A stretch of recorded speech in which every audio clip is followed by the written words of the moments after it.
baterai pikirkan.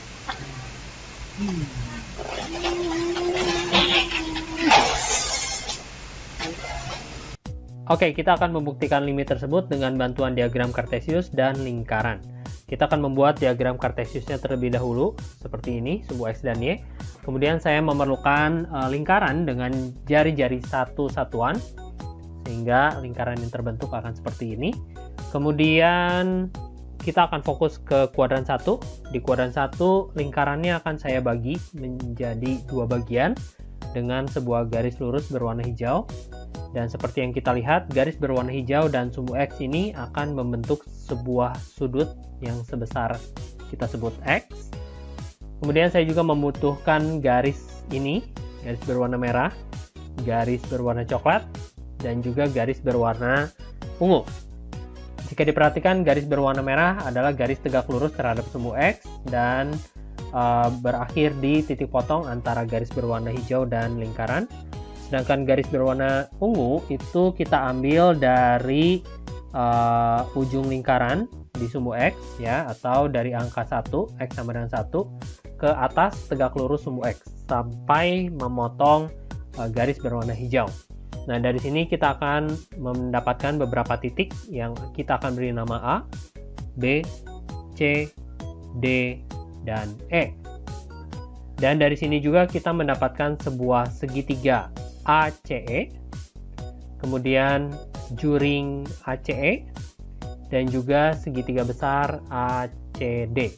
Nah, dari tiga buah bidang inilah kita akan membuktikan bahwa limit X mendekati 0 sin X per X sama dengan 1. Bagaimana caranya? Oke, kita geser dulu lingkarannya ke sebelah kiri ya. Kita akan lepaskan satu persatu daerahnya. Yang pertama adalah segitiga ini, segitiga ACD, siku-siku dengan sudut sebesar X. Kemudian kita punya juring ACE, sudutnya sebesar X juga. Dan kita mempunyai sebuah segitiga ACE juga dengan garis tinggi BE dan juga sudut X ya. Nah, dari sini kita akan menentukan nilai limit dari sin X per X. Sebelum kita membuktikan limit tersebut, kita akan melengkapi dulu data yang kita punya. Dari gambar ini kita akan tentukan panjang masing-masing dari sisinya yang bisa kita dapatkan dan mungkin kita perlukan ya. Yang pertama adalah AE. AE seperti kita lihat dari gambar ini merupakan jari-jari dari lingkaran tersebut, yaitu 1 cm, dan AC juga kita mendapatkan 1 cm karena AC juga termasuk jari-jari dari lingkaran. Nah, di sini sudutnya X. Kemudian saya akan mencoba mencari tinggi EB dari segitiga ACE ya, dengan menggunakan rumus sin. Sin X sama dengan depan per miring, sehingga sin X sama dengan depan EB per miringnya 1. Oke, kemudian kita kali silang, dari sana kita mendapatkan EB-nya adalah sebesar sin X. Oke, yang ini kita tulis sin X untuk EB. Kemudian untuk yang juring tidak ada yang perlu dihitung. Kita sudah tahu bahwa AE itu satu satuan dan AC juga satu satuan. Untuk yang segitiga besar kita tahu bahwa AC itu 1 dan kita mungkin memerlukan DC ya. Untuk menemukan DC kita membutuhkan bantuan tan.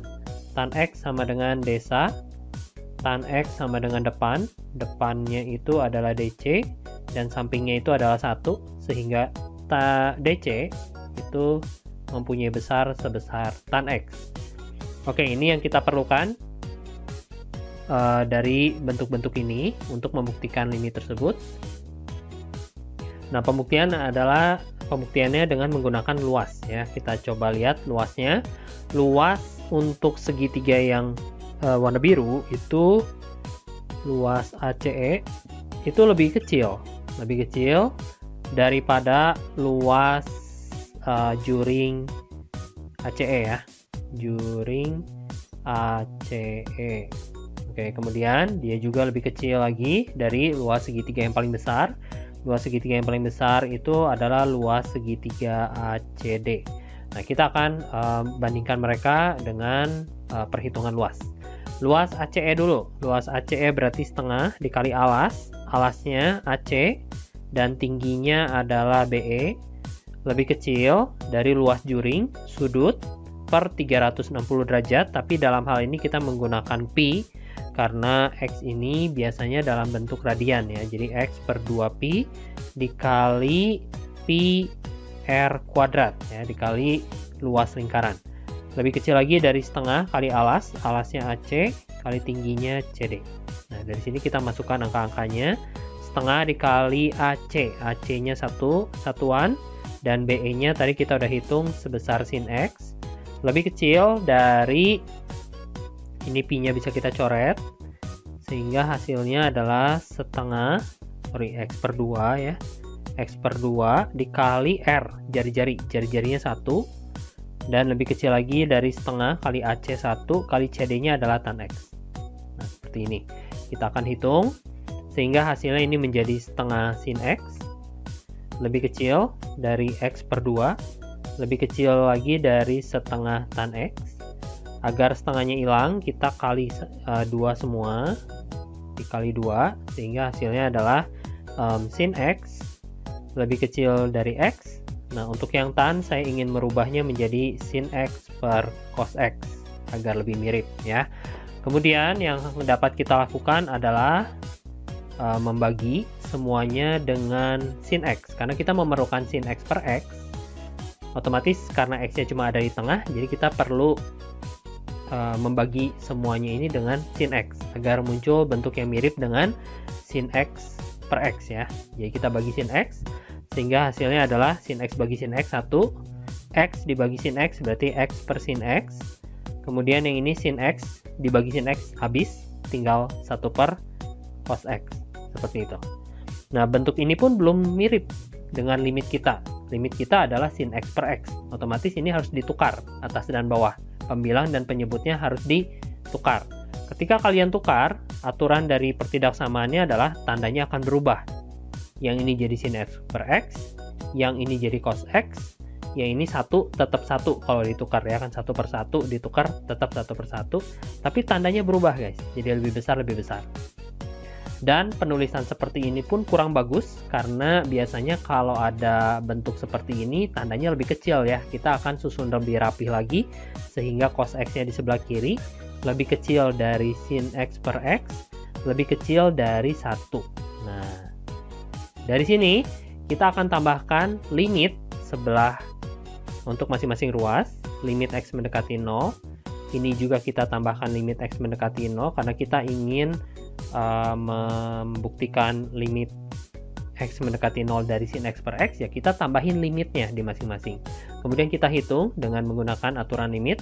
Limit X mendekati 0 untuk cos X ya tinggal masukin aja cos 0. Yang ini kita mau buktiin berarti biarin sin X per X. Kemudian yang ini limit X mendekati 0 dari 1, karena dia nggak ada X-nya ya tinggal tulis aja hasilnya pasti 1. Cos 0 berapa hasilnya? 1, lebih kecil dari limit X mendekati 0 dari sin X per X, lebih kecil dari 1. Nah, dari sini kita lihat bahwa nilai limit X mendekati 0 dari sin X per X itu di antara 1 dan 1. Lah, ini gimana artinya ya lebih kecil dari 1 tapi lebih besar juga dari 1? Gimana dong? Nah, kita balik lagi ke prinsip limit. Limit itu adalah nilai yang mendekati suatu angka. Nah, karena dia nilai yang mendekati suatu angka dan dia harus lebih kecil dari 1 dan lebih besar dari 1, jadi kita bisa buktikan, kita bisa simpulkan bahwa limit X mendekati 0 dari sin X per X itu akan mendekati angka 1. Jadi, limit X mendekati 0 sin X per X itu sama dengan 1. Terbukti guys. Nah, itu adalah pembuktian limit sin X per X. Nah, bagaimana dengan pembuktian limit tan X per X sama dengan 1? Ya, ini caranya juga sama, seperti ini. Bisakah kalian mendapatkan pembuktian limit X mendekati 0 dari tan X per X sama dengan 1?